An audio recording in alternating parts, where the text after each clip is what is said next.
Hi, I'm Miles Trotter. Welcome to my video on how to listen to people who are really difficult, even people we hold in contempt. It's part of my series, When Leaders Listen, We Change Our World, and this is part of my little mini-series, Listening 4.0, How to Learn by Listening. You know, our society's become so divided, brutally divided, over things like politics and COVID and climate change, and even which sports team you support. And it can satisfy this dark part of ourselves, you know, to demonize another person, like they're evil and they're wrong and they're terrible, and look at those things that they do. You know, and when we hold people in contempt like that, it can justify negativity and even hatred. But sometimes we have to listen to people we hold in contempt, especially if we share a higher goal. Now, I was working for a petrochemical company, and I was in one of their plants as a consultant over a year to help them improve their safety culture. And everyone in this plant wanted better safety because there were gas releases and injuries, some really bad injuries as well, all happening all the time. On my first day there, I was doing some interviews and the siren went off and no one had showed me where the muster point was. So I was wandering around quite nervous, and I saw this group of people standing around there smoking and chatting. And I went up to them and I said, "So what happened?"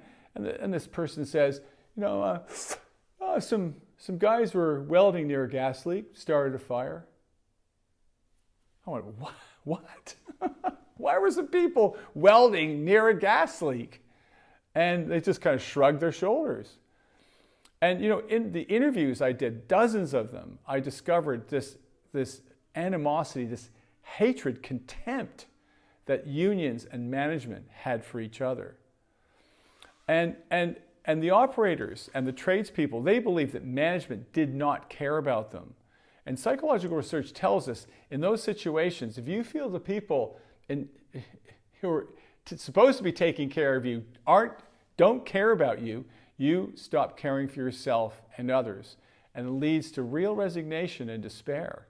And this is showing up in accidents, injuries, and gas releases.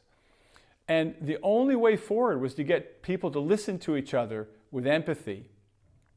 And psychologist Warren Farrell, this wonderful guy, he says that our deepest human social need is to be taken seriously, to be acknowledged, to be heard.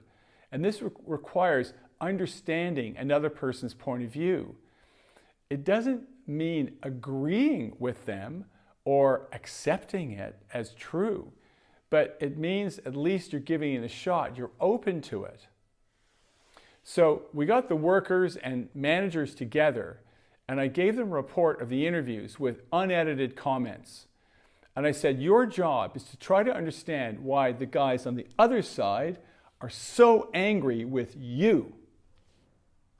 It was like over the course of this 2 days, it's kind of amazing because there was a shift. I wouldn't say a massive shift, but at least the two sides could understand why the other was angry with them, and they could kind of get it, you know. But the most important thing is they agreed to work together on a higher goal, which is the goal of improving safety. Now, I'm really pleased to say that over the course of a year, accidents, injuries, gas releases plummeted. It was extraordinary.